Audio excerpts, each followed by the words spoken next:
Hi, welcome to my channel. If you haven't been here before, I'm DJ Draw Stars, and I hope you enjoy the video.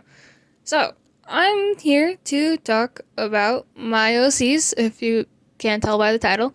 And today, I want to talk about my alien apocalypse story. I've had my alien story for a few years now. Of course, like all of my stories, the original version is very different from the version that exists now.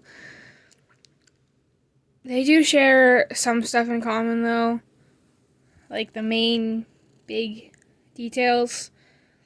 Somehow Junie and Max switch personalities. I am not sure how that happened. The current version of the story takes place in near future America. The world was already struggling before. The world was already struggling with governments fighting and climate change when the aliens attacked July 4th, making everything worse.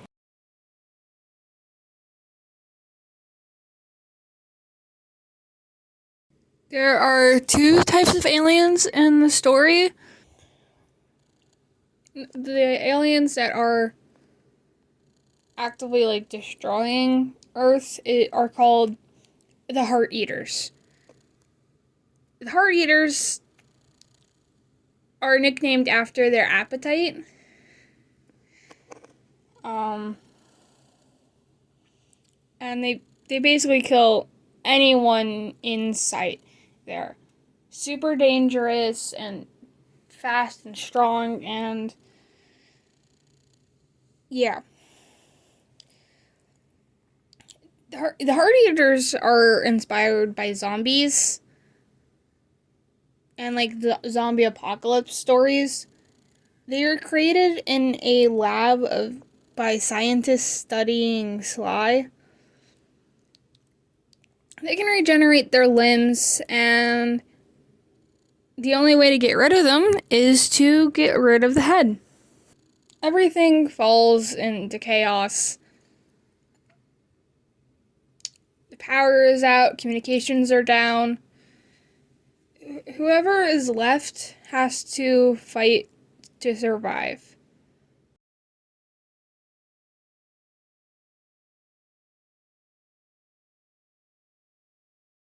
Junie is a nerd. Her favorite genre is science fiction. She loves space and creepy stuff. She tended to be a loner in school. Always had her head in the clouds. When she grows up, she wants to be a vet because she loves animals and would always bring stray animals home from off the streets to take care of them. She's sweet and trusting, maybe a little too trusting. The first day of the apocalypse, a Heart Eater attacked her home, killing her family. Her parents died, and Junie had to kill the Heart Eater. The main story starts off when Junie receives a letter from her father's sister. The letter is inviting the family to come and live with her on the East Coast.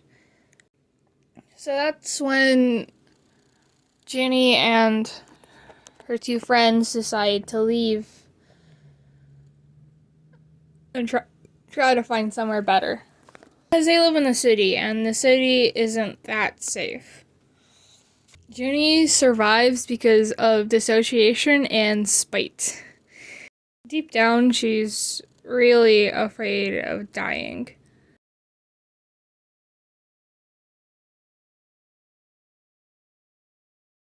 Alexis is Junie's childhood best friend. They met in elementary and just clicked. Very much an extrovert adopts introvert situation. She loves fashion and being active and tends to get in trouble. Alexis is a year older than Junie, so she went to high school a year earlier. She got popular and busy and started hanging out less with Junie, even when Junie comes to high school. They reconnect again, become closer. Alexis tries to get Junie to hang out with her popular friends, but Junie is distant and popular kids don't really like Junie. Alexis feels guilty for leaving her best friend. Alexis is fiercely protective over Junie and mistrusts Max from the very moment she meets him.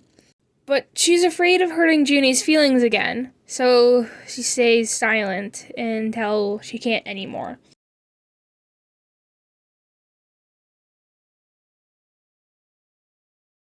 And Daniel? Well, Daniel is Daniel. There's not much to him. He does his best to care for Alexis, his little sister, and considers Junie to be like family. He had good grades and didn't stand out much, and that's what he liked. He's really smart and is reserved and quiet most of the time. He was into anime and D&D. There was a point where Junie hung out more with him than Alexis because Junie and Alexis were on the same. Junie and Daniel are on the same D&D campaign. During the apocalypse, he's the leader of the small group because he's the oldest and most responsible.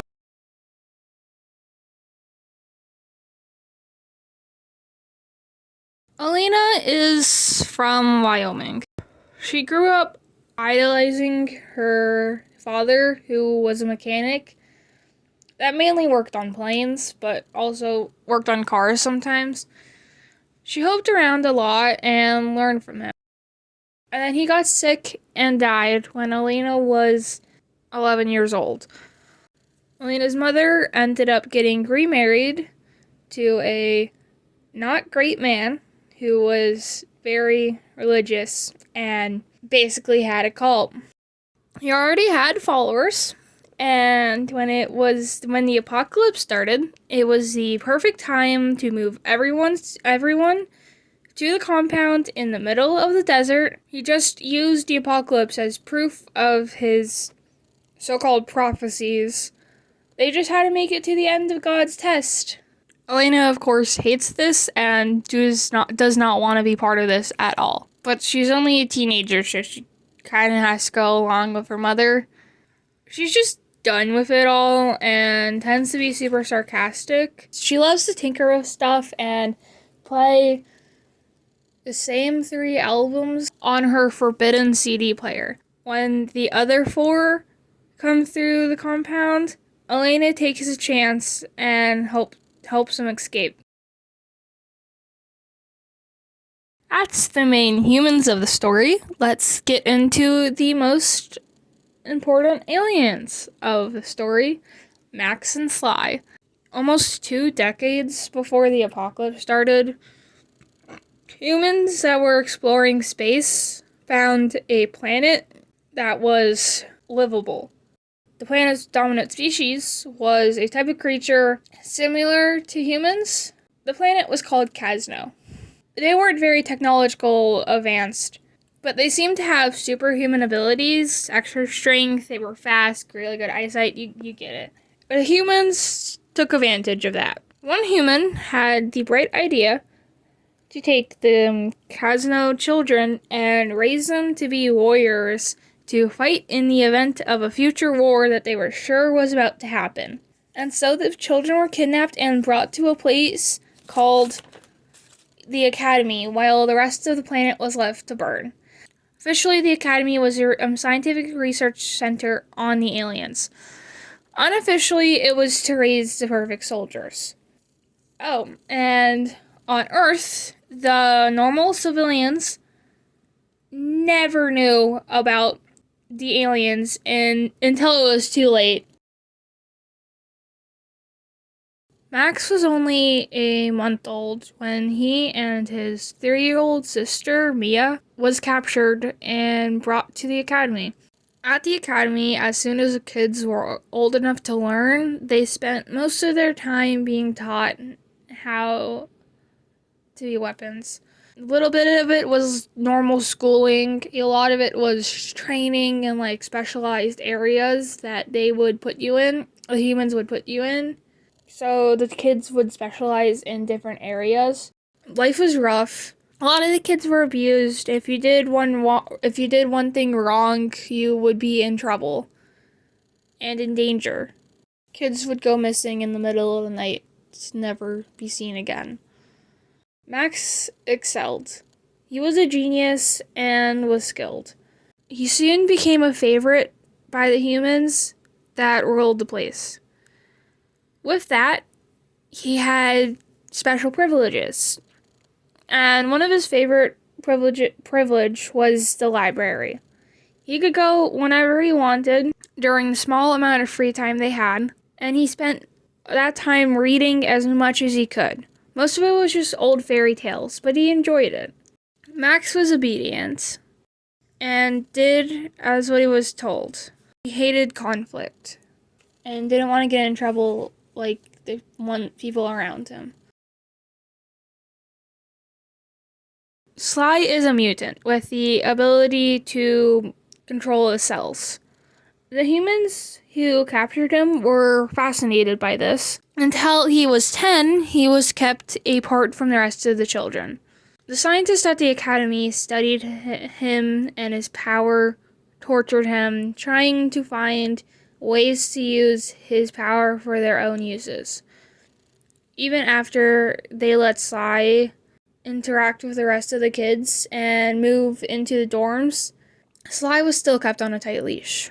Sly hated the humans. During this time, Max and Sly were roommates. They grew really close and loved each other.